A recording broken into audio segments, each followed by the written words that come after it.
Very good. Last Thursday we agreed wakihesabu, tunahesabu. Wakijumlisha, tunajumlisha. This week I want to make a further amendment to that mantra. Wakipika, tunapakua. Wakiorodhesha, tunakagua. 48 hours ago, the Ministry of Health, top brass, had a session with the National Assembly's Health Committee chaired by Sabina Chege to outline the COVID-19 funds stream and how the resources have been utilized to date.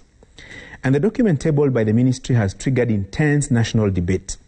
The expenses include the leasing of 15 ambulances at a cost of 42 million, tear snacks at a cost of 4 million shillings, the 9 million shillings spent on printing of travellers, quarantine and discharge forms, yet 6.5 million shillings was spent in purchase of printing papers and toners. Did I mention the 70 million shillings spent on communications? Yet media houses have been televising the daily live briefings and COVID-19 adverts at no cost. I'm not in any way saying money has been stolen or looted.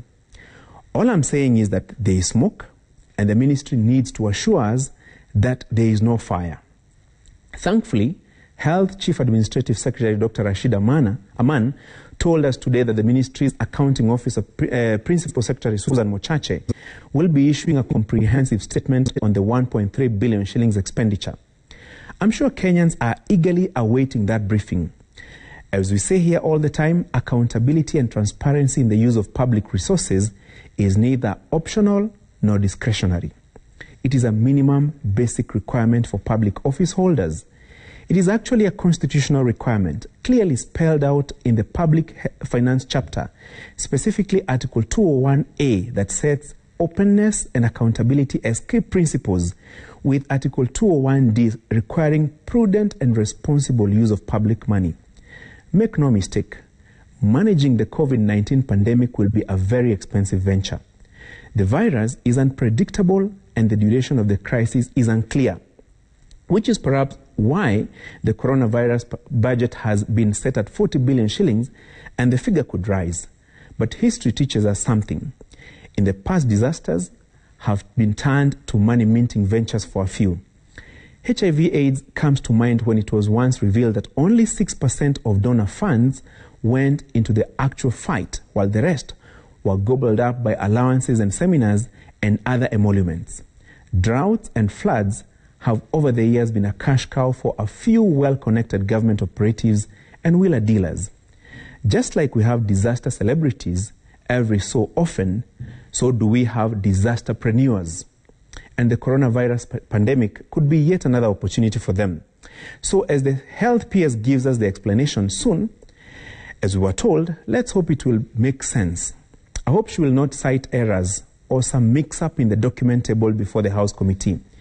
In November 2015, the then devolution PS Peter Mangiti accidentally submitted to the Public Accounts Committee, then chaired by Nicholas Gumbo, documents detailing how the ministry acquired goods and services at inflated prices. They included then a 1.5 million shillings photocopier, 20 ball pens at 174,000 shillings, and 18 tailor-made condom dispensers at 450,000 shillings.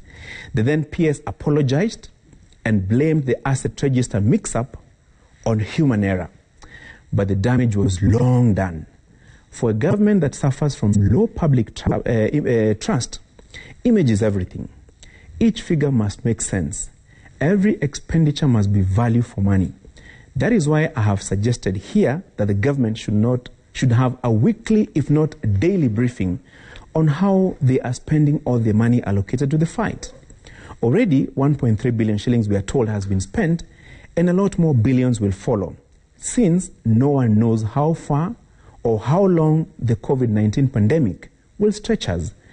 And the altar boy emeritus that I am reminds me of a verse in the Holy Book, Luke chapter 16, verse 10, and it says, "Whoever is faithful with very little will also be faithful with much, and whoever is dishonest with very little will also be dishonest with much." End of quote. Let me repeat. The monies are coming, but there will not be enough to combat the coronavirus and feed the other virus called greed. Let all those who have ears hear. That's my punchline.